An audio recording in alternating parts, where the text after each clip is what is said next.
We've heard it's been difficult to get the full picture of what's happening in Kazakhstan because of all those communication disruptions.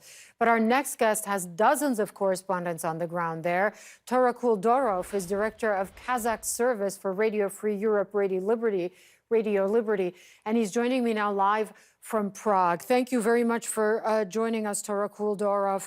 First off, you've been speaking to your reporters in Kazakhstan when you can, because we understand there's been an internet and communications blackout. But what are they telling you is going on? Thank you, Hala, for having me tonight. For the third night in a row, the country is now in total internet blackout. There is absolutely no possibility to contact with people inside for someone in Europe or in the US. It is very difficult for us now to contact with our journalists on the ground. Even telephone communication doesn't always work. But whenever we have possibility, we try them again and again and call them, reach them, record their voice and type the information to publish.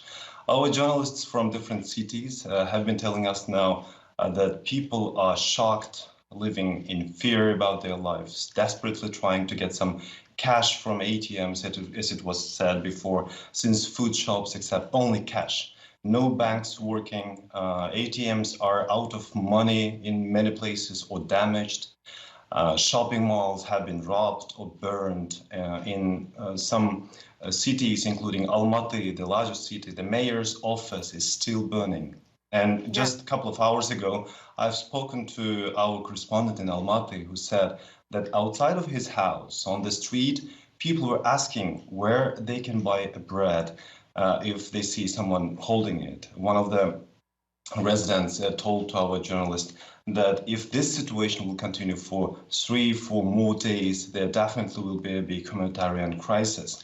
But in some smaller cities where we have seen protests, the situation is less dramatic. For example, in western Ural city or eastern Semey, also in central Zhezkazgan, our Radio Free Europe, Radio Liberty Kazakh service journalists have been seeing protests, haven't seen any protests or gunfire, at least last one day.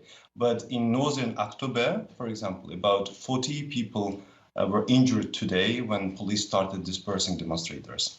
And can I ask you, sorry to just jump in, but we are reporting that the president of Kazakhstan has requested help from the Russian-led forces to come and help quell these protests. Now, as far as these troops are concerned, they're saying we're not there to crack down on dissent, we're just there to keep the peace. What are your reporters saying on the ground the role of these troops has been since they've entered Kazakhstan?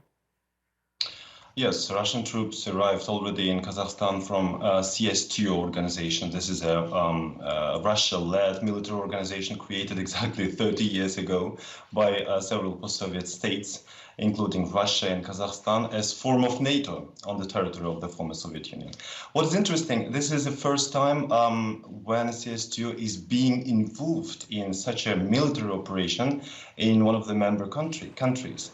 They have never sent their troops before to anyone, like even during the Armenia-Azerbaijan conflict of 2020 or ethnic violence in Kyrgyzstan in 2010.